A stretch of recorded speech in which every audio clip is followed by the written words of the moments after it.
हनुमान भक्त के यहाँ, हनुमान भक्त के यहाँ नैया के पार लगबू।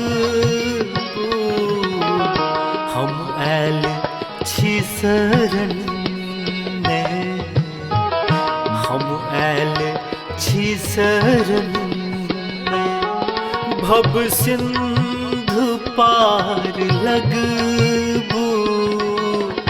हनुमान भक्त के यहाँ, हनुमान भक्त के यहाँ।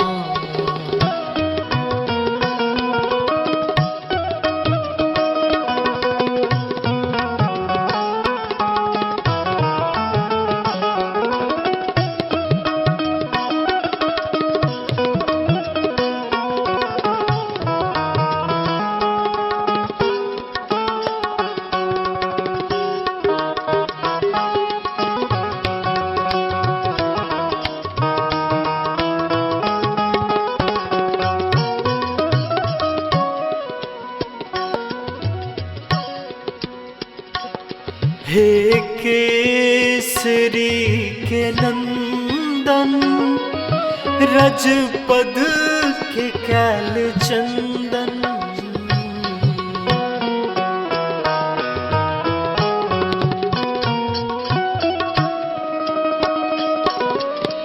हे केसरी के नंदन, रजपद के कैल चंदन।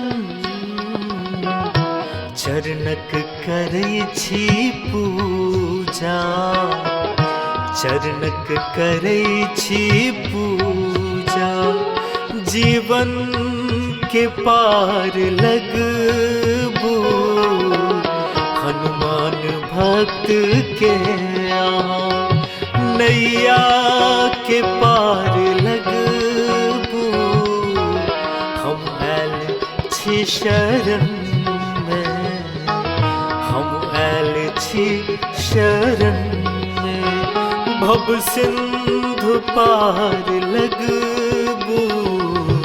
हनुमान भक्त के यहाँ, हनुमान भक्त के यहाँ।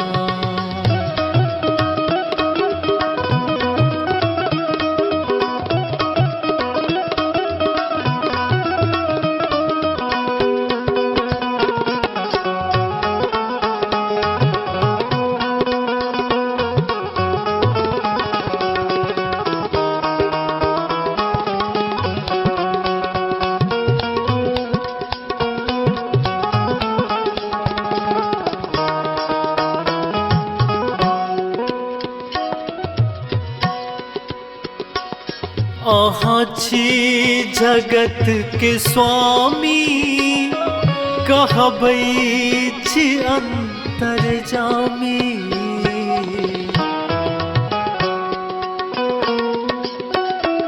अहाँ छी जगत के स्वामी, कहबै छी अंतर्जामी। पतवार हाथ लाका, पतवार हाथ लाका, हमरो किनार लगबू। हनुमान भक्त के यहाँ नैया के पार लगबू। हनुमान भक्त के यहाँ, हनुमान भक्त के यहाँ, हनुमान भक्त के यहाँ।